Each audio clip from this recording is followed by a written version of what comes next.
Alors, le prix de la maison, c'est ce qui intéressera le plus sans doute les curieux et curieuses, mais je vous comprends parfaitement. Du coup, cette habitation, elle m'a coûté... qu'en fait on peut penser qu'elle a des travaux assez conséquents. J'ai vraiment cru qu'à un moment donné, j'arriverais pas à réunir cet argent. Hello tout le monde, j'espère que vous allez bien, je suis super heureuse de vous retrouver dans cette nouvelle vidéo. Et oui, j'ai acheté une maison, donc depuis le 22 décembre dernier, je suis officiellement propriétaire. Ça me fait tout drôle de dire ça, mais je suis super heureuse parce que c'est un objectif que j'avais depuis très longtemps et j'ai travaillé très dur pour y arriver. Donc aujourd'hui justement, je voulais vous partager un petit peu mon expérience de ce premier achat immobilier, comment ça s'est passé, mes difficultés, puisque clairement je suis pas dans une situation avantageuse pour acheter à la base, puisque je suis indépendante et j'ai des revenus plutôt faibles, mais comme quoi quand on a les bonnes informations et qu'on travaille beaucoup, qu'on fait beaucoup d'efforts, quand on veut vraiment quelque chose, ça peut toujours se réaliser. J'espère vraiment que cette vidéo vous permettra d'avoir quelques conseils et des astuces utiles. Sachez que j'ai quand même de l'expérience dans l'immobilier professionnel et pourtant quand j'ai dû acheter pour moi c'était très différent et j'ai rencontré des situations en fait que j'avais même jamais lues dans des formations que j'ai pu faire, etc. Et ça m'a fait apprendre plein de choses, mais j'ai aussi perdu pas mal de temps à cause de ça. De toute façon, l'information c'est le pouvoir, donc plus on en sait, mieux c'est. Je vais vraiment essayer de vous partager les choses comme elles sont, de manière les plus transparente possible. Vous allez connaître le prix de la maison, ce que j'ai déboursé, du coup vous allez connaître aussi mes revenus. Mais de toute façon j'ai rien à cacher. Je sais que l'immobilier c'est déjà un sujet très complexe, donc je préfère que cette vidéo soit la plus claire possible. Donc on va commencer par la maison que j'ai achetée, parce qu'au final c'est quand même l'objectif final. Donc j'ai acheté une maison de 120 mètres carrés dans la province de Liège en Belgique. C'est une maison assez particulière parce que c'est un immeuble de rapport en fait, enfin un immeuble mixte qui a une partie commerce et une partie habitation. Pour moi c'était indispensable parce que dès le début j'ai su que si je ne prenais pas ce type d'habitation très spécifique, j'aurais pas pu obtenir de crédit à la banque, mais je vais vous expliquer après exactement la raison. Et c'est aussi ce que je voulais moi-même à la base. Depuis mes 15-16 ans je rêve d'acheter ma première maison avant mes 30 ans, donc c'est chose faite et je suis super heureuse. Mais je voulais aussi vraiment le faire toute seule, c'est un projet vraiment personnel pour le coup. Mais ça m'empêchera pas d'acheter un jour avec quelqu'un si je le souhaite. Et là j'achèterai le bien de mes rêves sans doute, enfin la maison d'une vie quoi. Mais aujourd'hui c'est pas le cas, c'est en fait un bien que je vois un peu, enfin même pas un peu, vraiment comme un investissement quoi. Et je voulais qu'il me rapporte des revenus locatifs. Donc c'est aussi pour ça que j'ai choisi ce type d'habitation, donc pour pouvoir y vivre mais pouvoir louer aussi cette partie commerciale. Alors attention, si vous aussi vous êtes intéressé par l'investissement locatif, sachez qu'en fonction des pays et même des régions, parce qu'en Belgique il y a 3 régions, complexifie vraiment les choses. Il y a vraiment des lois et des fiscalités très différentes. Donc il faut vraiment se renseigner. Par exemple en Belgique, le bail commercial, il coûte quand même beaucoup en impôts, 30 à 40% il me semble. Après ça dépend de la situation de chacun, etc. Mais globalement on peut se dire ça. Le bail d'habitation classique entre particuliers, il va être beaucoup moins imposé. Généralement c'est le revenu cadastral majoré de quelques pourcents, je sais plus exactement combien. Vous allez payer en impôts 1 à 2 mois de vos revenus locatifs, ce qui est quand même moindre par rapport au bail commercial. Donc il faut le savoir quand on prépare ses calculs et tout. En France pour le commercial je m'y connais pas du tout, mais je sais qu'il est souvent plus intéressant si vous êtes un particulier qui fait de l'investissement locatif de louer en meublé plutôt qu'en non meublé. Mais encore une fois, il faut toujours se renseigner par rapport à la situation dans laquelle on est. Il faut vraiment faire ses leçons et aller à la pêche aux infos quoi, c'est comme ça que vous serez gagnant. Alors le prix de la maison c'est ce qui intéressera le plus sans doute les curieux et curieuses, mais je vous comprends parfaitement. J'ai pas acheté dans une grande ville, donc du coup cette habitation elle m'a coûté 200 000 euros. 200 000 euros, je sais pas si ça paraît beaucoup ou pas, mais en fait pour le type de bien, moi je trouve que en fait c'est un prix totalement raisonnable, sachant que c'est pas une maison neuve et que vraiment il y a des travaux à faire. Alors c'est 200 000 euros mais c'est un prix net vendeur, c'est si vous voulez le prix d'affichage, enfin le prix plutôt négocié final de la maison. Mais à côté de ça, il y a toujours des frais en plus, les frais de notaire à payer. En Belgique vous avez des droits d'enregistrement et le pourcentage dépend justement des régions. En Belgique en plus si vous achetez dans du neuf c'est différent aussi puisqu'il y a 21% de TVA à payer. Donc c'est des frais qui sont assez conséquents parce que sur la région wallonne par exemple il me semble que c'est 12,5% de droits d'enregistrement sur le prix d'achat mais il y a des droits de réduction. Alors en Wallonie, là où j'ai acheté, c'est 2500 € de réduction. Clairement c'est pas conséquent, mais c'est mieux que rien on va dire. Par contre il y a des conditions pour bénéficier de ces droits de réduction. C'est que ce soit le premier bien qu'on achète, donc on n'a pas d'autres biens ailleurs. Ensuite il faut pouvoir s'y domicilier, donc faire de l'endroit où on achète, l'endroit où on habite pendant minimum 3 ans. Première astuce, si vous êtes comme moi que vous n'avez pas encore acheté et que vous comptez acheter pour vivre dans la maison que vous achetez ou l'appartement que vous achetez, et que vous avez les moyens aussi, achetez à Bruxelles. Parce que vous allez avoir une réduction ultra avantageuse au niveau des droits d'enregistrement, puisque les premiers 200 000 € ne sont pas comptabilisés dans les droits d'enregistrement, donc vous avez jusqu'à 25 000 € de réduction, et c'est beaucoup mieux évidemment que 2500. J'aurais adoré pouvoir acheter à Bruxelles, mais clairement pour mon projet c'était pas possible. En fait pour le même type d'habitation j'aurais payé 3 fois plus cher, et j'avais pas l'argent, donc voilà. Comme je vous ai dit, j'ai payé 200 000 net vendeur, mais j'ai eu à peu près 23 000 € du coup de droits d'enregistrement, 7 000 € de frais de notaire pour la recherche, pour l'enregistrement de mon crédit hypothécaire, etc. Puisque j'ai dû faire un crédit hypothécaire, j'avais pas les moyens du tout actuellement d'acheter en cash. Du coup en fait vous avez le prix de l'habitation, vous avez donc les droits d'enregistrement ou la TVA, vous avez les frais de notaire et peut-être même les agences immobilières, enfin les frais d'agence, ça dépend après, mais moi personnellement j'en ai pas eu puisque c'était une vente directe. En fait la maison que j'ai achetée elle n'était même pas en vente à la base, mais je savais que les propriétaires avaient comme projet de le faire plus tard. En fait pour moi un achat c'est comme une rencontre en fait, il faut juste avoir la bonne coïncidence et tomber dessus au moment où il faut quoi. Donc du coup c'était une vente directe, moi j'étais assez à l'aise par rapport aux ventes directes parce que comme je vous ai dit j'ai de l'expérience dans l'immobilier et donc je connais le processus et ça me faisait pas peur. Après le problème c'est toujours est-ce que l'autre connaît aussi le processus, et ça c'est pas toujours sûr, donc parfois il faut un peu négocier etc. Donc franchement les frais d'agence c'est jamais des frais en trop, parce que quelque part en fait vous payez une certaine tranquillité, vous êtes sûr que la procédure est bien faite, que vous êtes accompagné, donc c'est quand même un stress en moins. Pour moi c'est pas de l'argent perdu honnêtement, mais dans ce cas là moi c'était la situation qui le voulait, et tant mieux parce que j'ai quand même fait je pense 10 000 € d'économie sur les frais d'agence du coup, et c'est pas une petite somme.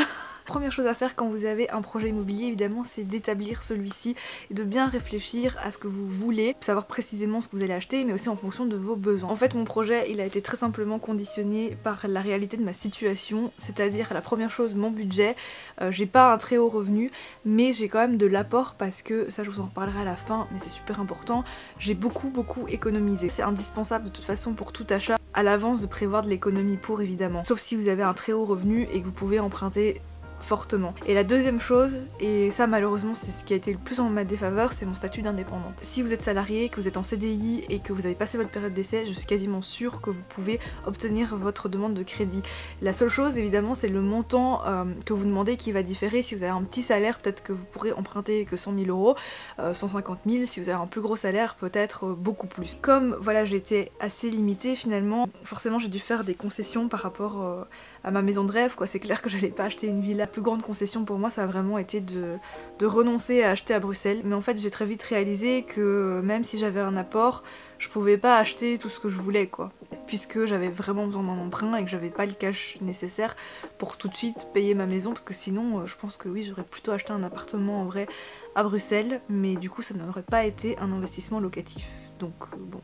Donc ensuite quand vous avez votre projet évidemment il faut commencer à rechercher le bien en question, et moi ça s'est fait assez vite finalement à partir du moment où j'ai vraiment décidé à chercher, où je suis passée en fait à l'action. Je vous avoue que j'ai quand même visité quelques petits trucs à Bruxelles parce que j'avais vraiment du mal en fait à me dire que j'achèterais pas à Bruxelles, ça m'a brisé le cœur en fait parce que c'est la ville où je suis née, où j'ai grandi, mais vraiment la réalité c'est que, ou alors j'aurais pu acheter peut-être un petit studio ou un appartement, mais je sais même pas comment la banque m'aurait prêté de l'argent honnêtement, donc c'était pas possible. Et puis j'entends parler un jour justement de cette maison, je sais que les propriétaires vont vendre dans quelques temps mais pas tout de suite, donc je me dis allez je vais visiter, c'est dans un endroit aussi de la Belgique que je connais quand même, donc c'est pas totalement inconnu on va dire, je me suis dit allez je me déplace.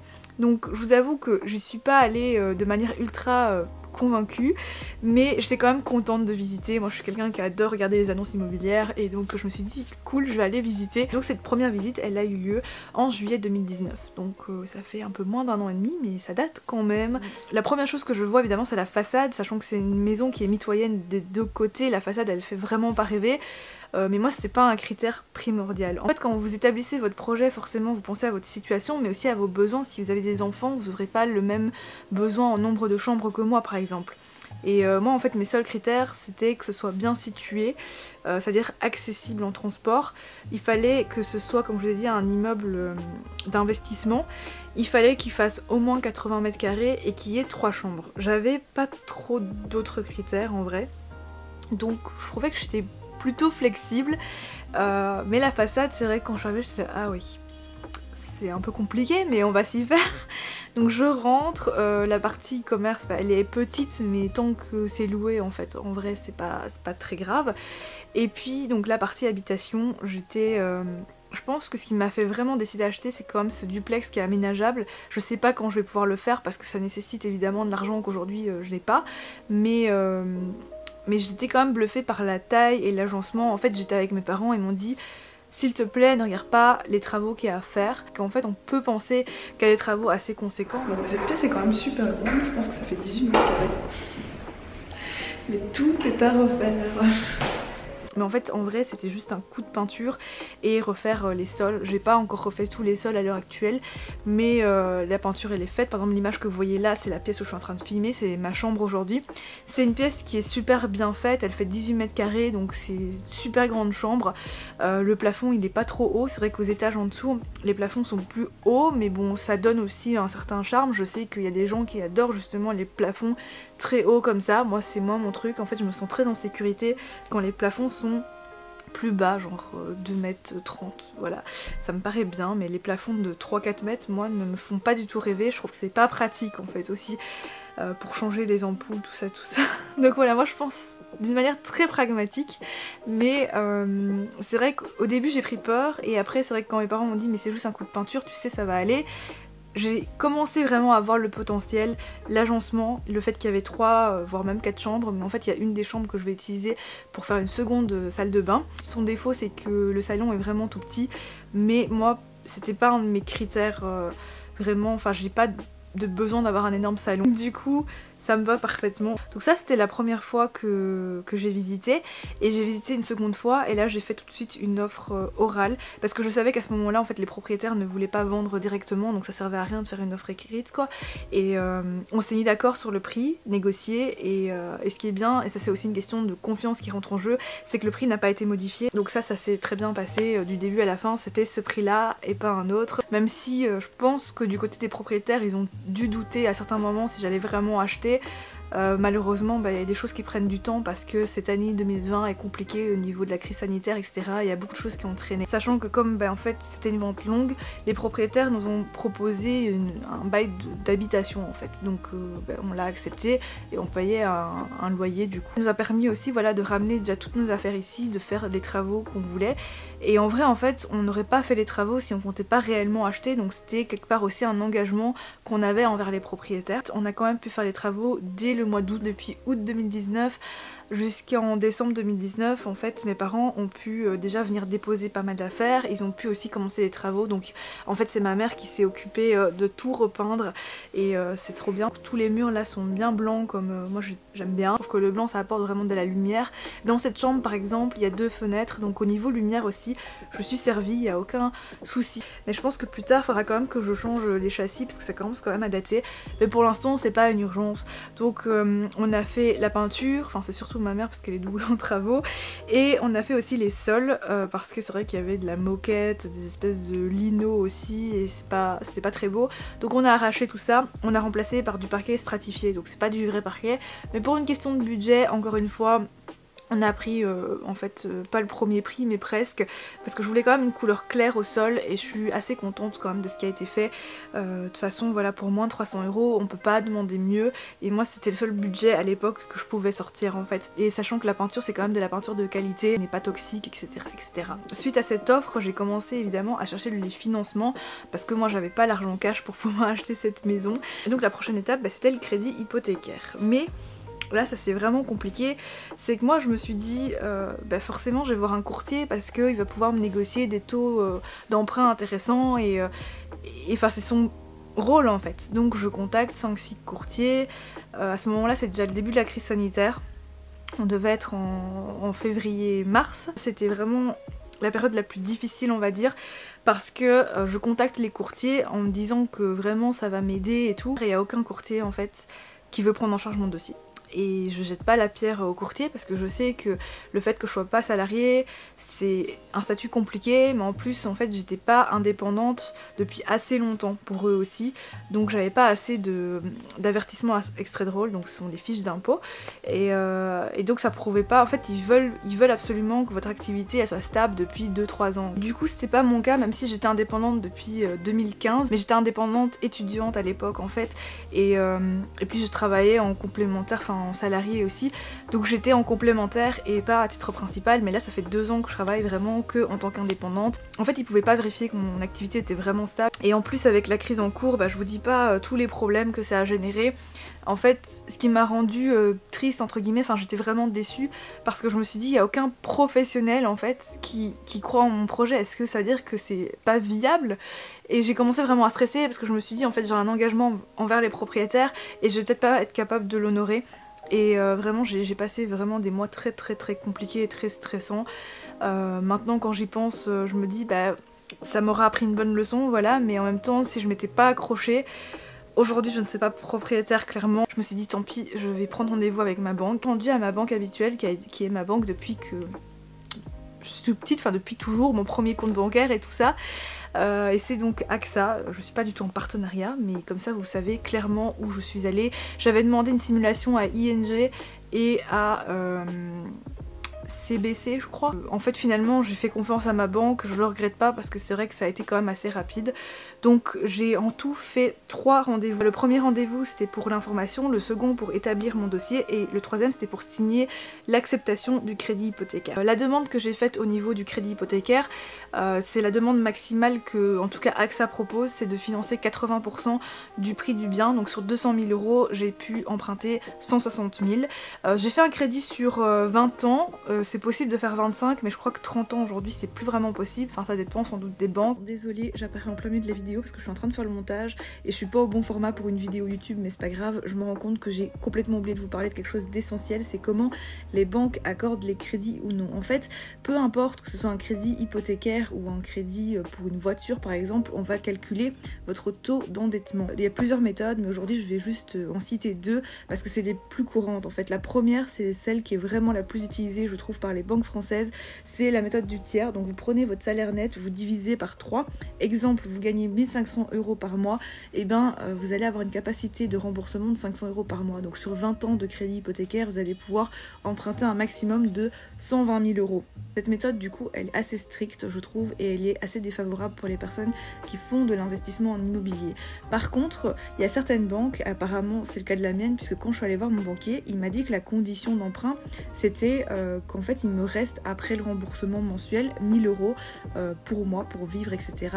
Et sachant qu'en plus c'est un crédit hypothécaire, je vais vivre là où j'achète, et je n'ai plus de loyer à payer, donc forcément je constitue encore plus d'épargne entre guillemets. S'il m'arrive un problème, j'aurai toujours de l'argent pour pouvoir rembourser mon crédit, donc c'est quand même assez safe pour une banque, mais à coup j'ai une capacité de remboursement aussi beaucoup plus élevée, et c'est super favorable aux gens qui ont un salaire à partir de 1700 € je dirais, puisque toute la tranche de revenus qui est supérieur à 1000 €, vous allez pouvoir l'emprunter à la banque. Déjà j'étais super heureuse en vrai qu'il y ait une possibilité d'emprunt auprès de ma banque directement. Surtout avec mon statut d'indépendante, je pensais que c'était fini, vraiment. Mais l'astuce entre guillemets que j'ai trouvée dans ma situation, c'était de faire augmenter mes revenus nets par les revenus locatifs attendus.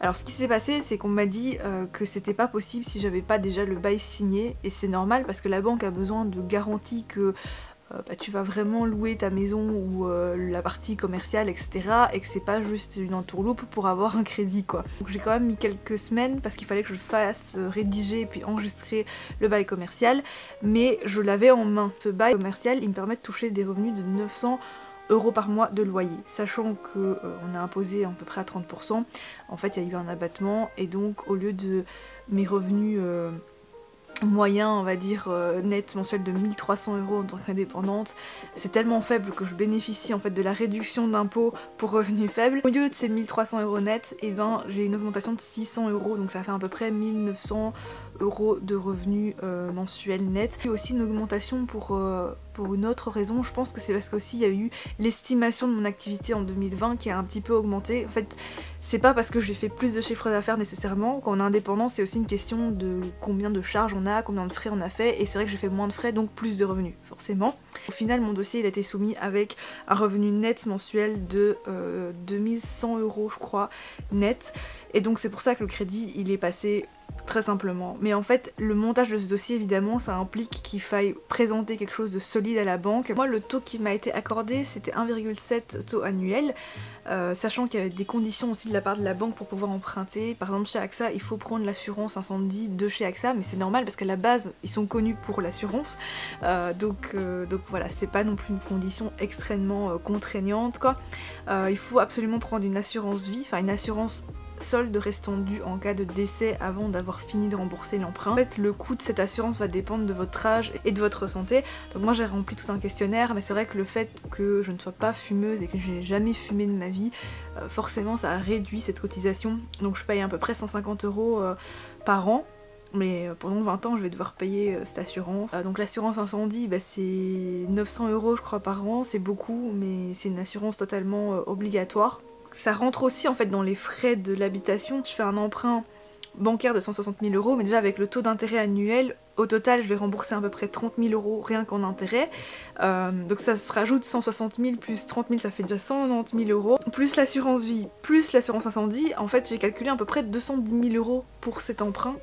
Alors que j'emprunte 160 000. Donc il faut le savoir aussi quand on fait tous ces calculs quoi. Ça c'est détaillé de manière très claire par la banque, en tout cas moi j'ai reçu vraiment une fiche, comment les paiements étaient échelonnés etc. Donc pour moi c'était très clair et il n'y avait pas de frais cachés. La banque va demander aussi que vous prouviez que vous ayez l'apport. Parce que aujourd'hui je pense pas que ce soit possible d'acheter sans apport. Alors peut-être qu'en France oui, j'entends encore des situations où c'est possible. Si vous avez des astuces n'hésitez pas à les partager. Mais à ma connaissance en Belgique je ne vois pas comment c'est possible, parce qu'avec les droits d'enregistrement qui sont très élevés, si vous n'avez pas cet apport pour payer les droits d'enregistrement au moment de la vente, en fait la vente ne se fait pas. Il semble que c'est pas possible de faire un crédit sur les frais de notaire, ça veut dire qu'obligatoirement vous avez un apport pour pouvoir les payer directement. Et en fait c'est généralement ça qu'on oublie, parce que on se dit ah dans mon cas par exemple sur 200 000 € j'emprunte 160 000, donc normalement je paye quoi, je paye 40 000 direct, mais en fait c'est pas vraiment ça qui se passe, c'est que le jour de la vente je vais pas payer que 40 000, je dois payer aussi les frais de notaire et le droit d'enregistrement. Donc en fait pour moi dans mon cas ça faisait 75 000 €, ça représente quasiment 30% du prix de l'achat.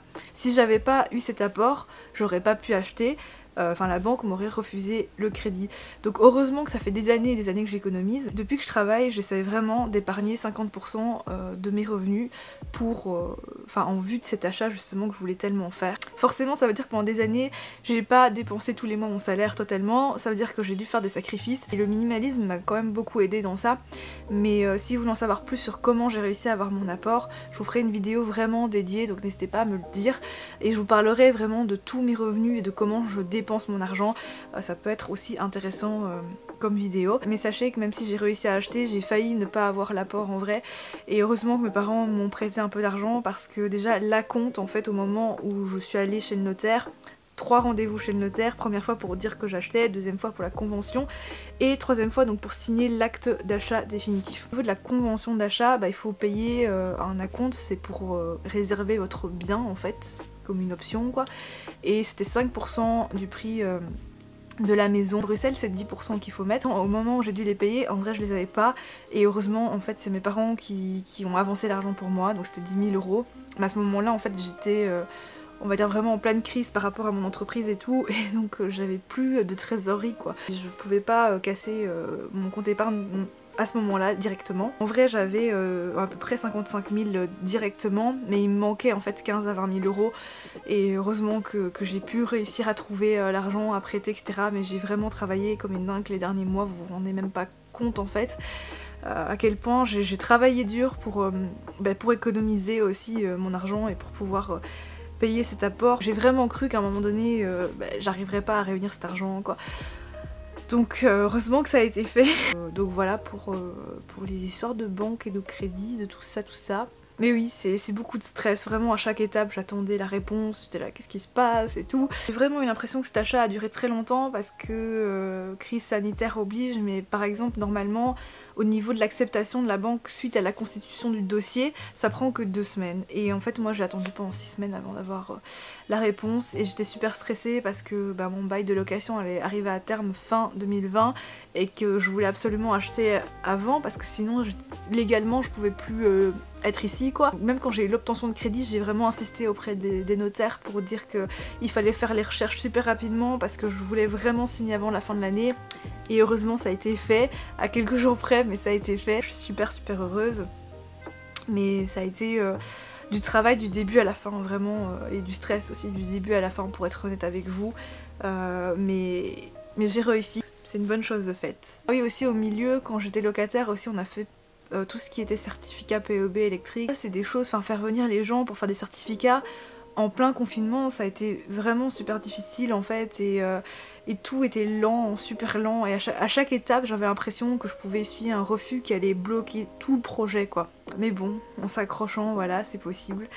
Donc voilà pour toute l'aventure. J'espère que cette vidéo vous aura plu, aura été informative pour vous. Si vous avez une quelconque question, n'hésitez pas à me la poser. S'il y a quelque chose qui reste en suspens pour vous, demandez. J'essaierai de vous répondre en fonction de mes connaissances parce que je ne connais pas tout non plus. Mais si je peux vous aider, ce sera avec grand plaisir. Donc voilà pour cette vidéo. Merci de l'avoir suivie jusqu'ici. Si vous l'avez aimé, n'hésitez pas à la liker pour m'encourager, me donner un petit peu plus de visibilité. C'est une vidéo qui me tenait vraiment à cœur. Depuis le premier jour, en fait, j'ai commencé à filmer des images, j'avais envie de vous partager tout ça. Ça m'a vraiment plu de faire cette vidéo, j'aurais voulu en fait la faire d'une autre manière, mais par exemple les travaux, j'ai pas pu les suivre totalement, les filmer, mais mes parents avaient devancé et moi j'étais confinée autre part à ce moment-là, donc c'est comme ça. Je suis super reconnaissante voilà, d'avoir réussi ce projet. Je suis super fière de moi aussi parce que vous imaginez pas le nombre de refus en vrai, parce que là je fais un résumé mais ça a été très dur à certains moments. Voilà, c'est vraiment une aventure quoi. On se retrouve très bientôt dans une prochaine vidéo. D'ici là, prenez soin de vous. Je vous embrasse très fort et à bientôt.